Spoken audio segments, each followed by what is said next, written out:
नमस्कार साथियों, राजस्थान की कला संस्कृति और इतिहास पे हम लगातार बात कर रहे हैं। रैपिड रिवीजन हमारा जारी है और बिना समय गंवाए मैं आपको ले चलता हूं अगले पॉइंट्स की तरफ, जिसमें लेक्चर 9 आपके सामने है। और आगे बढ़ते हैं पॉइंट्स की तरफ। जगनिवास जगनिवास एवं जगमंदिर महल जो काफी प्रसिद्ध हैं, हमें सभी को पता है। जगनिवास और जगमंदिर महल जो हैं वो कहाँ पर हैं? उदयपुर में हैं। झीलों की नगरी उदयपुर में है और ये महल पिछोला झील में स्थित हैं। पिछोला झील में स्थित है जगमंदिर और जगनिवास महल। इसके बाद नेक्स्ट पॉइंट है जूना महल। जूना महल कहां पर है? जूना महल डूंगरपुर में है। जबकि जूनागढ़ का किला पूछा जाए तो जूनागढ़ का किला जो है वो कौन से जिले में आता है? बीकानेर में आता है। दोनों ही पॉइंट अपने आप में महत्व रखते हैं। जूना महल और जूनागढ़ का किला दोनों ही जूना के नाम से हैं। आगे बात करें तो बनेड़ा महल जो है, बनेड़ा महल शाहपुरा में है। बनेड़ा महल कहां पर है? शाहपुरा में है। इसके बाद अबली मीणी, अबला मीणी लिखा हुआ है, इसको करेंगे अबली मीणी। अबली मीणी का जो महल है वो कहां पर है? कोटा में स्थित है। अबली मीणी महल पूछा जाए तो कौन सी जगह स्थित है? कोटा में स्थित है। इसके बाद रणथंभौर के कुछ महल दिए हुए हैं अगले पॉइंट में। जोगी महल, सुपारी महल, पुष्पक महल, ये सभी महल कहां पर स्थित हैं? तो ये महल रणथंभौर के दुर्ग में स्थित हैं। रणथंभौर दुर्ग सवाई माधोपुर में। रणथंभौर दुर्ग में स्थित महलों के नाम है जोगी महल, सुपारी महल और पुष्पक महल। नेक्स्ट पॉइंट है झालावाड़ में स्थित है काठ का रैन बसेरा। काठ का रैन बसेरा, लकड़ी का रैन बसेरा पूछा जाए, काठ का रैन बसेरा कहां बना हुआ है? झालावाड़ में बना हुआ है। आगे पॉइंट्स पे बात करते हैं। हवा महल, हवा महल कहां स्थित है? हवा महल जयपुर में है और ये 5 मंजिला इमारत है। इसके जो कलाकार, इसके जो कारीगर हैं, वास्तुकार हैं, वो लालचंद उस्ता हैं। लालचंद उस्ता, उस्ता लालचंद, ये हमें याद रखना है। और इसमें 365 खिड़कियां और कुल मिलाकर छोटे बड़े झरोखे 953 की संख्या होती है। 953 झरोखे या खिड़कियां हम कह सकते हैं। 953 कुल खिड़कियां, कुल खिड़कियां छोटी बड़ी जितनी भी होती हैं वो सारी खिड़कियां मिलाकर के कितनी होती हैं? 953 खिड़कियां बिना नींव के बनी हुई इमारत है। इस इमारत की नींव नहीं है, सवाई प्रताप सिंह ने इसका निर्माण करवाया था। अगला पॉइंट है मुबारक महल जयपुर में है और मुबारक महल टोंक में भी है। मुबारक महल जो टोंक वाला है वो ऊंट की बलि देने के लिए प्रसिद्ध रहा था। ऊंट की बलि यहाँ कभी दी जाती थी। मुबारक महल टोंक में भी स्थित है और मुबारक महल कहाँ स्थित है? जयपुर में स्थित है। इसके बाद एक बढ़िया पॉइंट है एक जैसे 9 महल। एक जैसे 9 महलों का निर्माण नाहरगढ़ के किले में करवाया गया। सवाई माधो सिंह के द्वारा एक जैसे 9 महलों का निर्माण करवाया गया। अपनी 9 रानियों के लिए एक जैसे 9 महल बनवाए हैं। कौन से किले में बनवाए गए हैं? जयपुर में ये बनवाए गए हैं, नाहरगढ़ के किले में। आगे बात करें जसवंत थड़ा। जसवंत थड़ा जो है वो कहां पर स्थित है? जसवंत थड़ा जोधपुर में स्थित है। जसवंत थड़ा कहां पर है? जोधपुर में है। इसे मारवाड़ का ताजमहल कहा जाता है या राजस्थान का ताजमहल कहा जाता है। जसवंत थड़ा जो है इसको राजस्थान का ताजमहल कहते हैं। किसको कहते हैं? जसवंत थड़ा को कहते हैं। जसवंत थड़ा जो है वो राजस्थान का क्या कहलाता है? ताजमहल कहलाता है। ये पॉइंट बहुत इंपॉर्टेंट है, बहुत बेसिक है और काफी इजी पॉइंट है। चित्रशाला के लिए कौन सी जगह प्रसिद्ध है? तो बूंदी जो है, बूंदी हाड़ौती शैली के चित्रों का जो केंद्र रहा है कोटा और बूंदी, उनमें से बूंदी जो है, बूंदी चित्रशाला के लिए प्रसिद्ध है। देवी कुंड की छतरियां, राजपूत राजाओं की जहां छतरियां बनी हुई हैं, देवी कुंड की छतरियां बीकानेर में स्थित हैं। बीकानेर रियासत के राठौड़ शासकों की छतरियां, देवी कुंड की छतरियां कहां स्थित हैं? तो बीकानेर के शासकों से संबंधित जो रियासत है वो बीकानेर रियासत, और बीकानेर में ही देवी कुंड की क्या है? छतरियां हैं। आगे बात करते हैं महाराणा प्रताप, वीर शिरोमणि महाराणा प्रताप की छतरी कहां पर स्थित है? बांडोली में स्थित है। और बांडोली में इसका निर्माण इनके बेटे अमर सिंह प्रथम ने करवाया है। बांडोली में महाराणा प्रताप की छतरी है, बांडोली है, यही समाधि है सेनापति की।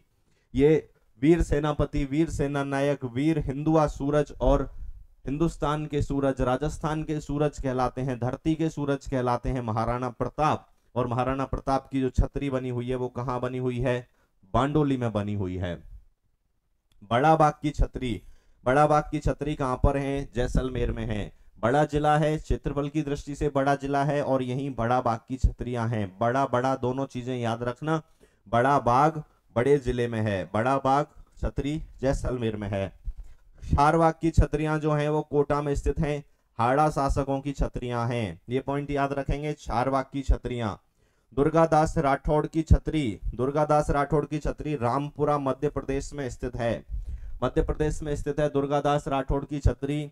बहुत समय तक, लगभग 30 वर्ष तक मारवाड़ रियासत की सेवा दुर्गादास राठौड़ ने करी। अजीत सिंह के रक्षक और मारवाड़ रियासत के उद्धारक दुर्गादास राठौड़ कहलाते हैं। और बाद में अपने अंत समय में दुर्गादास राठौड़ मध्य प्रदेश में रहे।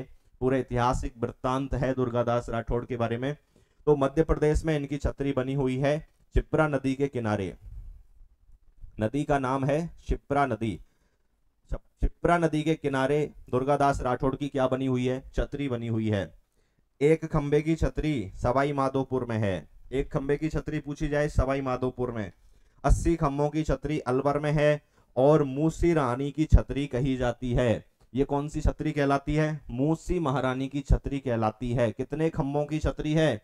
मूसी महारानी की छतरी 80 खंभों की छतरी है। गैटोर की छतरियां, गैटोर की छतरियां कहां पर हैं? गैटोर की छतरियां जो हैं वो कहां पर हैं? जयपुर में हैं। गैटोर की छतरियां जयपुर में। आगे बढ़ते हैं नेक्स्ट पॉइंट्स की तरफ। मामा भांजा की छतरी, मामा भांजा की छतरी कहां पर है? जोधपुर में है। और मामा भांजा का मंदिर कहां पर है? तो मामा भांजा का मंदिर जो है वो अटरू 12 में है। मामा भांजा की छतरी जो है वो कहां पर है? जोधपुर में है। ये छतरी धन्ना और भीवा वीरों के नाम से जानी जाती हैं। इसके बाद है उड़ना पृथ्वीराज की छतरी। मेवाड़ रियासत के राजकुमार महाराणा सांगा के बड़े भाई और उड़ना पृथ्वीराज जो हैं इनकी छतरी बनी हुई है कौन से किले में? कुंभलगढ़ के किले में बनी हुई है जो राजसमंद में है। छतरी 12 खंभों की छतरी है। 12 खंभों की छतरी कुंभलगढ़ के किले में। मेवाड़ के वीर राजपूत बहुत तेज दौड़ते थे, इसलिए उड़ना पृथ्वीराज इनको कहा जाता है। उड़ना पृथ्वीराज की छतरी कुंभलगढ़ दुर्ग में। 84 खंभों की छतरी, बहुत सामान्य सा क्वेश्चन है, सरल क्वेश्चन है, लगातार परीक्षाओं में आता रहता है, बहुत बेसिक सा क्वेश्चन है। 84 खंभों की छतरी कहां पर स्थित है? तो 84 खंभों की छतरी जो है वो बूंदी में स्थित है। इसके बाद अगले पॉइंट पे बात करें, बाटाड़ू का कुआं। बाटाड़ू का कुआं जो है वो बालोतरा में है। इसे राजस्थान रेगिस्तान का क्या कहते हैं? जल महल कहते हैं। और राजस्थान में जल महलों की नगरी पूछी जाए, जल महलों की नगरी, जल महलों की नगरी आराम से लिख देते हैं। जल महलों की नगरी क्या है? जल महलों की नगरी किसको कहते हैं? कमेंट में बताइएगा जल महलों की नगरी कौन सी कहलाती है। जल महलों की नगरी तालाब शाही, तालाब शाही धौलपुर में है। और मचकुंड भी कहां पर है? धौलपुर में है। मचकुंड जिसे तीर्थों का भांजा कहा जाता है, मचकुंड कहां पर है? धौलपुर में। और तालाब शाही भी कहां पर है? धौलपुर में है। आगे बात करेंगे नागर सागर कुंड। नागर सागर कुंड जो है वो बूंदी में स्थित है। नागर सागर कुंड, जल स्रोतों पे हम बात कर रहे हैं लगातार। बाटाड़ू का कुआं पूछा जाए या तालाब शाही पूछी जाए या नागर सागर पूछा जाए, अलग अलग पॉइंट्स हैं, हमें याद रखने हैं। बाटाड़ू कुआं बालोतरा में है, तालाब शाही धौलपुर में है, और नागर सागर का जो कुंड है वो बूंदी में है। दूध बावड़ी, दूध बावड़ी कहां पर है? माउंट आबू सिरोही में है। दूध बावड़ी माउंट आबू सिरोही। आभानेरी, आभानेरी की चांद बावड़ी प्रसिद्ध है। चांद बावड़ी का नाम पूछा जाए, चांद बावड़ी कहां पर स्थित है? तो चांद बावड़ी आभानेरी में स्थित है। आभानेरी दौसा। आगे बढ़ते हैं। और बावड़ियों का जो प्रचलन है, जल स्रोत होते हैं बावड़ी, बावड़ियों का जो प्रचलन है राजस्थान एवं गुजरात में सर्वाधिक है। हमें ये राजस्थान याद रखना है। राजस्थान में बहुत सारी बावड़ियां बनी हुई हैं। सीढ़ीदार जो जल स्रोत होते हैं, काफी चौड़ाई लिए हुए होते हैं, वो बावड़ी कहलाते हैं। बूंदी में रानी जी की बावड़ी स्थित है। और रानी जी की जो बावड़ी है इसकी गणना एशिया की सर्वश्रेष्ठ बावड़ियों में होती है। हमें याद रखना है रानी जी की बावड़ी कहां पर है। तो रानी जी की बावड़ी जो है वो कौन सी जगह पर है? बूंदी में है। आगे बात करते हैं बिजनौर। बिजनौर अनूपगढ़ में लैला मजनू की मजार स्थित है। ये पॉइंट याद रखेंगे, लैला मजनू की मजार कहां है? बिजनौर अनूपगढ़ में है। प्रतापगढ़, प्रतापगढ़ डिस्ट्रिक्ट जो है, प्रतापगढ़ शहर जो है, वहां काका जी की दरगाह हुई है। काका जी की दरगाह जो है इसको कहते हैं कांठल का। प्रतापगढ़ क्षेत्र को कांठल कहते हैं। माही नदी के कांठे किनारे पे बसा हुआ जो क्षेत्र है, बांसवाड़ा, डूंगरपुर और ये प्रतापगढ़ के आसपास का, पीपल खूंट के आसपास का जो क्षेत्र है, कांठल कहलाता है। और काका जी की दरगाह जो है इसको कांठल का ताजमहल, कांठल का ताजमहल कहा जाता है। ये याद रखेंगे, प्रतापगढ़ में है काका जी की दरगाह। कीर्ति स्तंभ, जैन कीर्ति स्तंभ चित्तौड़गढ़ में है और यह 7 मंजिला इमारत है। चित्तौड़गढ़ के किले में 2 बहुत शानदार स्तंभ हैं, जिनमें एक विजय स्तंभ स्थित है और दूसरा कीर्ति स्तंभ है जो जैन संप्रदाय से संबंधित है। तो जैन कीर्ति स्तंभ जो है यह भी चित्तौड़गढ़ दुर्ग में है और कितने मंजिल की इमारत है? यह 7 मंजिला इमारत है। इसके बाद आगे बात करें तो विजय स्तंभ का नाम आता है। विजय स्तंभ भी चित्तौड़गढ़ दुर्ग में है। इसका निर्माण किसने करवाया है? महाराणा कुंभा ने निर्माण करवाया है। भारतीय मूर्ति कला का विश्वकोश इसको कहते हैं और मूर्तियों का अजायब घर कहा जाता है। मूर्तियों का अजायब घर इसको कहा जाता है। एक ही पॉइंट है ये पूरा। विजय स्तंभ चित्तौड़गढ़ में है और निर्माण महाराणा कुंभा ने करवाया है। भारतीय मूर्ति कला का विश्वकोश इसको कहते हैं और मूर्तियों का अजायब घर इसको कहते हैं। मीठे सा की दरगाह, मीठे सा की दरगाह जो है वो कौन से दुर्ग में है? गागरोन दुर्ग झालावाड़ में है। मीठे सा की दरगाह गागरोन दुर्ग झालावाड़ में है। गागरोन का किला जो जल दुर्ग है झालावाड़ में स्थित है और यहीं पर मीठे सा की दरगाह स्थित है। निहाल टावर, निहाल टावर जो है धौलपुर जिले में है। नेहर खांकी मीनार, नेहर खांकी मीनार कहाँ स्थित है? कोटा में स्थित है। संत तारकीन की दरगाह, संत तारकीन जिनको सुल्तान तारकीन कहा जाता है, सन्यासियों का सुल्तान जिसको कहा जाता है, संत तारकीन की दरगाह जो है वो नागौर में है। ये हमीमुद्दीन नागौरी की दरगाह है, हमीमुद्दीन नागौरी, सुल्तान तारकीन। इसके बाद बात करें पीर मस्तान की दरगाह। पीर मस्तान की जो दरगाह है वो सोजत पाली में स्थित है। पीर मस्तान की दरगाह, मस्तान पीर की दरगाह भी इसको कहते हैं, सोजत पाली में स्थित है। अजमेर में 2.5 दिन का झोपड़ा स्थित है जिसका निर्माण विग्रहराज चतुर्थ द्वारा क्या बनवाया गया था? मूलतः संस्कृत पाठशाला बनवाई गई थी। विग्रहराज चतुर्थ के द्वारा क्या बनवाई गई थी? संस्कृत पाठशाला बनवाई गई थी, जिसे बाद में कुतुबुद्दीन ऐबक ने एक मस्जिद का रूप दे दिया और उसी को 2.5 दिन का झोपड़ा कहा जाता है। तो ये पॉइंट हमें याद रखना है, काफी इंपॉर्टेंट पॉइंट है। 2.5 दिन का झोपड़ा जो है वो कहाँ स्थित है? अजमेर में स्थित है। सीतावाड़ी मेला, सीतावाड़ी का मेला जो है वो हाड़ौती अंचल का सबसे बड़ा मेला है। कोटा, बूंदी, बारां, झालावाड़ क्षेत्र का सबसे बड़ा मेला पूछा जाए, हाड़ौती क्षेत्र का सबसे बड़ा मेला पूछा जाए तो कहां पर? सीतावाड़ी का मेला है। जैनियों का सबसे बड़ा मेला, जैन संप्रदाय का, जैन समुदाय का राजस्थान में सबसे बड़ा मेला है महावीर जी का मेला। कहाँ लगता है? करौली में आयोजित होता है। श्री महावीर जी की लठमार होली भी प्रसिद्ध है। ये पॉइंट हमें याद रखना है। लठमार होली कहाँ की प्रसिद्ध है? श्री महावीर जी की लठमार होली प्रसिद्ध है। इसके बाद आगे बात करें, मत्स्य प्रदेश का सबसे बड़ा मेला जो है वो भरथरी का मेला है। संत हैं भर्तृहरि, इनका जो मेला है अलवर क्षेत्र में, भर्तृहरि का मेला, भर्तृहरि का जो मेला है वो मत्स्य प्रदेश का, मत्स्यांचल का सबसे बड़ा मेला है।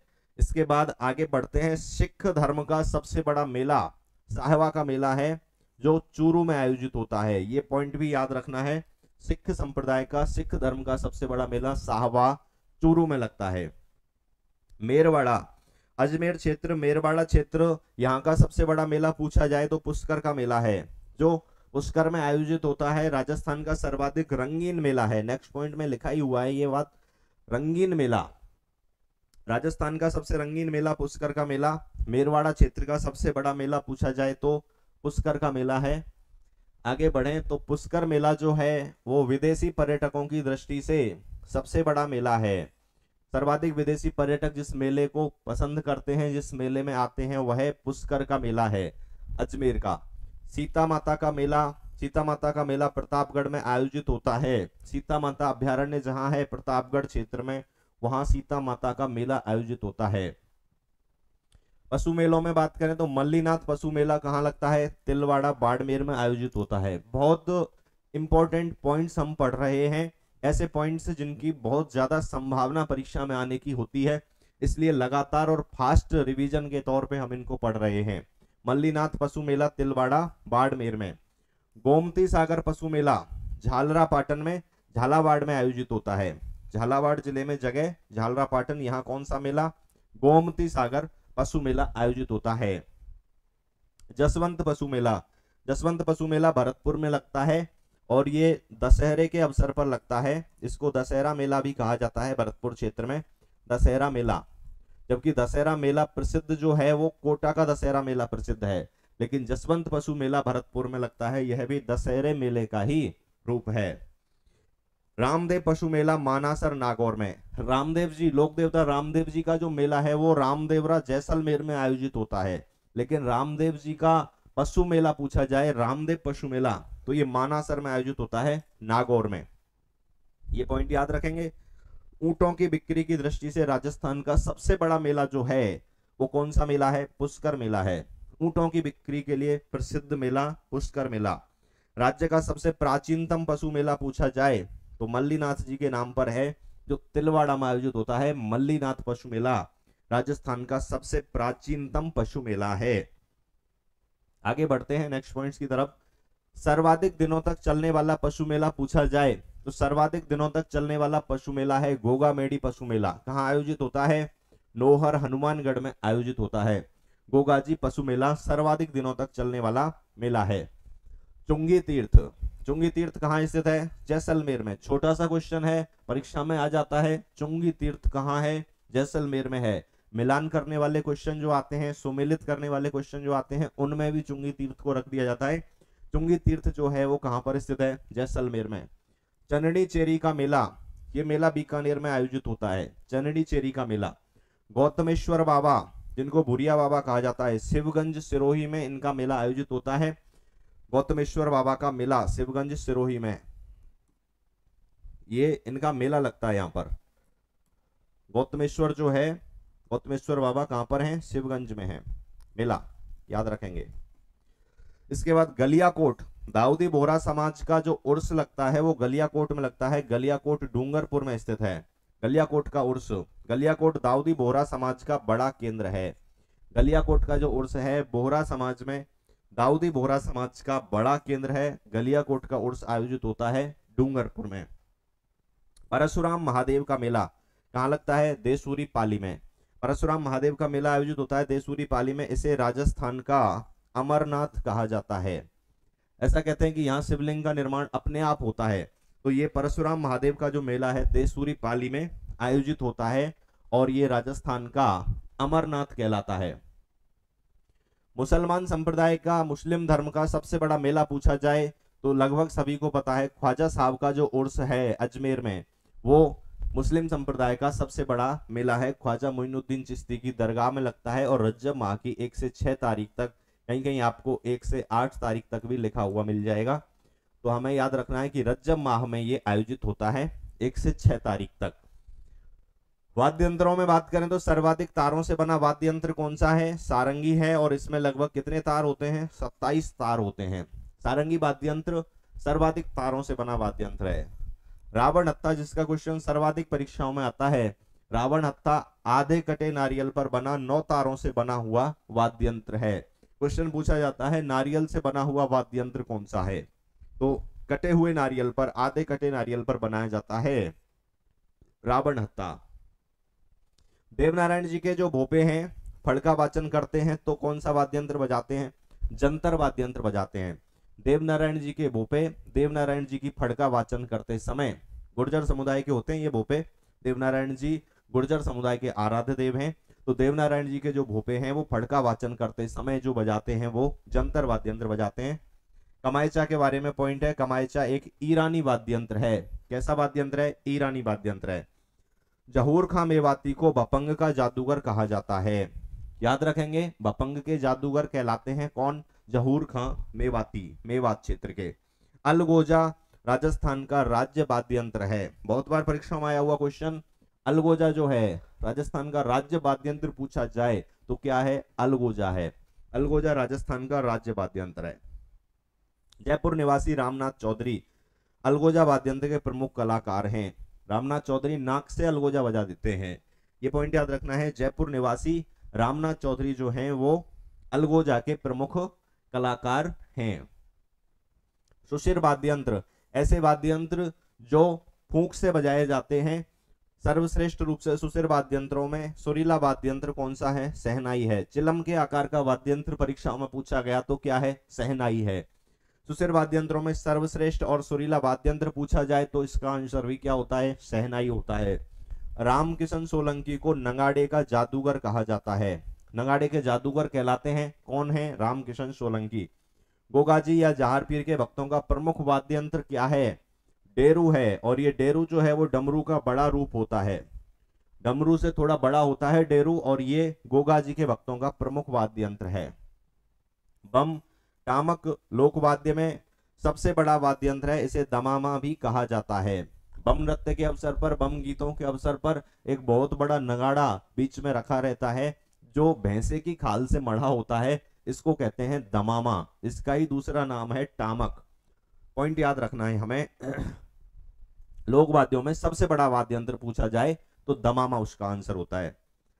तिमणिया जो है गले का आभूषण है। तिमणिया कई बार परीक्षाओं में आया हुआ है। तिमणिया गले का आभूषण है, महिलाओं के गले का आभूषण है। मेमंद जो है स्त्रियों के माथे पर पहनने का आभूषण है, मेमंद। राज्य में मेमंद लोकगीत भी गाए जाते हैं। मेमंद के नाम पर आभूषण भी है और मेमंद के नाम से क्या है? लोकगीत भी हैं। तो राज्य में मेमंद लोकगीत भी गाए जाते हैं। रखड़ी जो है वो सुहाग का प्रतीक है, इसे रखड़ी बोर या बोरला के नाम से भी जाना जाता है। बोरला के बारे में कई बार परीक्षा में प्रश्न पूछा गया है। बोरला माथे पर धारण किया जाता है स्त्रियों के द्वारा और ये सुहाग का प्रतीक चिन्ह है। नेक्स्ट पॉइंट पे बात करते हैं सुरलिया। सुरलिया को ऐसे पूछा जाता है पेपर में, कई बार आया हुआ है। सुरलियो, सुरलियो, सुरलियो जो है वो सुरलिया ही है और ये कान में पहना जाने वाला आभूषण है सुरलिया।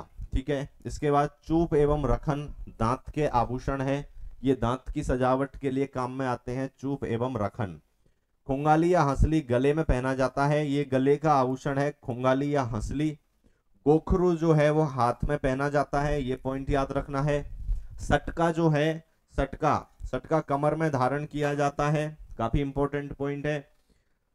आंवला, बिछिया, फोलरी, झांझर, पायल ये सभी पैर के आभूषण हैं, पैर में पहने जाते हैं। आंवला, बिछिया, फोलरी, झांझर ये सभी किसके आभूषण हैं? पैर के आभूषण हैं। बेसरी, बेसरी जो है सोने के तार से बना होता है और नाक का आभूषण है, नाक में पहना जाता है, इसमें नाचता हुआ मोर चिन्हित होता है। बेसर जो है, ये बेसर जो आभूषण है ये किशनगढ़ शैली में बनी ठनी चित्र में बना हुआ है, ये किशनगढ़ शैली से संबंधित है, ये भी हमें याद रखना है साथ में। किशनगढ़ की जो चित्र शैली है उसमें बेसर का चित्रांकन हुआ है और बेसर जो है वो नाक का आभूषण है। इस तरह से लगातार हम बात करते जा रहे हैं और बहुत सारे पॉइंट्स हमने पढ़ लिए हैं और इसी रिवीजन क्लास में हमें लगातार कल्चर और हिस्ट्री के वीडियोज, कल्चर और हिस्ट्री के पॉइंट्स, इंपॉर्टेंट पॉइंट्स लगातार प्रोवाइड करवाए जा रहे हैं। कंटिन्यू क्लास रखी जा रही है। बहुत बहुत धन्यवाद, बहुत बहुत आभार।